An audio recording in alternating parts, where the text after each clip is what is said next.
What does that look like? What's Game 6 Klay look like to you? See, I carry it over. When you can carry something over, when you've found your rhythm, you don't lose it overnight. And I think he found his rhythm.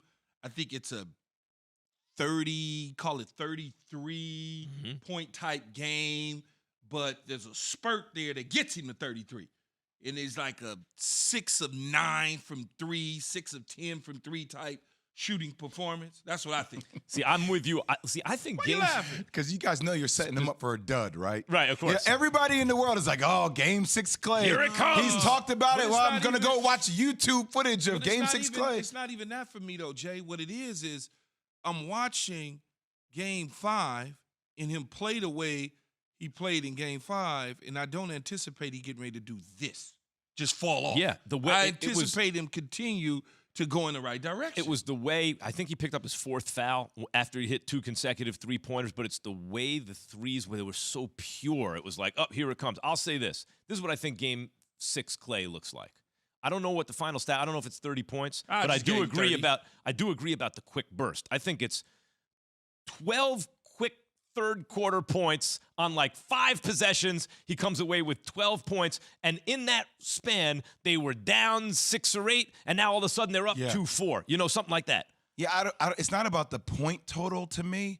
It's more about when those points come, like at what moment of the game, because there will be a certain point if they follow the same game plan before with the Celtics that you're going to start to see Steph maybe start to get a little bit tired. Like, I thought he was tired in Game 5 to a degree. A lot of his shots were short. So even if his shots are going, you'll get to a certain point where it's like, okay, somebody else needs to step up here, and that's when he hits those spurts, that's when you want to see it happen. So it's more about when it happens, more so than how many points he scores. So that we have, all three of us have that in common. There's going to be a time in the game where you need the points, and he goes boom. I do want to say though, in the third quarter when he made that like quick run, those were catch and shoot threes. Yeah, of course. Like his first 3 or 4 shots he made throughout the course of the game, all that was off the dribble. And like I said before, if you're Boston, you'll live with that. What you can't afford is those catch and shoot threes that he made in the third quarter. That got them a lead in the ball game, Max. That was the difference. But Jay, maker. how can you live with a dribble shot and he's making it? I don't understand. What do you mean? You said you would live with him dribbling and shooting versus catching and shooting. And he's making either way. He's making them. Well, catch and shoot, he shoots a higher percentage shot, I understand. catch and shoot as opposed to the dribble. I understand, but my whole point is a massive difference. If he's dribbling and shooting and making it, I don't want to live with that. Or catch and shoot, I don't want to live with that. I got to try to figure out how to stop him. You know this, man. You got to pick your poison. Yeah. No, that's what I said. I got to figure out how to stop him. So, but I think the point about dribbling, too, and you correct me if I'm wrong, Jay, number one, he shoots it better when it's catch and shoot. But number two, look, there's no great way to defend the Warriors, but one of the ways is make Klay put the ball on the floor if you can, right? Because that's not really what he can do it, but it's not really what he does. See, I think, Jay, like I said before, at this point in time, I don't think it's really going to matter whether the ball's on the floor or not. I just don't. I mean, if he gets hot, he gets hot. It doesn't matter because, you know, it's a heat check. But don't let him be the one dribble 30-point we are talking play. we're talking about the number 1 and number 2 greatest shooters to ever play the game of basketball. So at some point, you have to say, all right, if your efficiency goes up 15 percentage points from a catch and shoot perspective, I can't allow that to happen. But what I can control is trying to put some pressure on you and you taking contested shots. Key, if he gets hot, if he has the Game 6 Klay-like moment, like as a coach, chalk that up for as a win, What are you going to do? What's today, Wednesday? Today's Wednesday, yeah. They play when? Monday? Tomorrow. No, they played Monday. They play Monday. I'm just trying to think from Monday to Thursday, 2 days off, like travel. If all of a sudden he loses it again. Travel, I hate I don't see it though. He started travel. What does travel really mean? What do you mean? I mean, you tell us. You've done it as an NBA player. You're on a 757. Like you're not. Travel isn't. Travel isn't.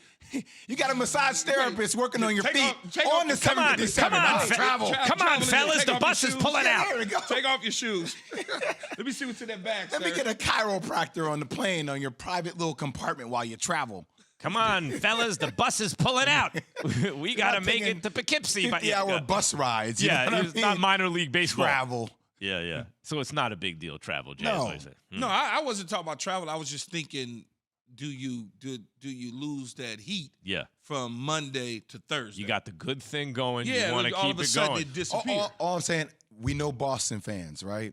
I have a good friend who lives in my street. His name is Zach. He's a diehard Boston fan. All I'm gonna tell you, Really wide street. Shut up, Key. I'm gonna tell you is when Klay said, "Oh yeah, I haven't looked forward to going back to Boston like this before." Like that clip is going around a lot of Boston Celtic fans. Like they're like, "Oh, you're happy to come to okay." Man, So Clay's not know. sweating that. Yeah. I'm not saying anybody's sweating that, but it's what people use for motivation. So if Clay's the one that's also said, you know how Boston is, like they say crazy, that's what Boston's gonna be. Hey, is Klay even? We saw what Wiggins has been doing. Is Klay the second option anymore on this now KD list? Right when KD was there, all bets were off. But Steph, in the non-KD dynasty, the entire time, Klay's always been the number 2 option. Is he still the number 2 option? No, but he's the second most impactful option. Like the number 2 option is Andrew Wiggins. He's been playing at an elite level defensively and offensively. But from an impact perspective, the way like on offense, when Wiggins scores, like he carried the load in the first quarter. He made some buckets, 10 points in the fourth down the stretch. There were big buckets, but it still doesn't give you the same damn feeling. You guys know what the hell I'm talking about. The momentum scoring. When Klay starts popping that thing, you're like, oh, damn. Well, because Wiggins is doing it on putting the ball on the floor. He's rebounding. He's playing defense. Well, Klay's momentum is, threes turn it up. Oh. When the dude sit up and he can't miss, rack a 3 from deep, it's like, oh my God, we get ready to be in worked so trouble. hard to get those points, and then Klay all of a sudden on 3-4 possessions, like, what happened to the lead? Here's what happens. Grinded Here's Andrew Wiggins' beat, rhythm-wise, right? Because it's methodical. It's like, It was like our 2-on-2, right? But passed it to Jay because he was hot. But when Klay get going, it's like Klay Williams. Whoa, what? Damn, we just got 5 claps in 2 seconds? What the hell just happened? Thanks for watching ESPN on YouTube. For live streaming sports and premium content, subscribe to ESPN Plus right now.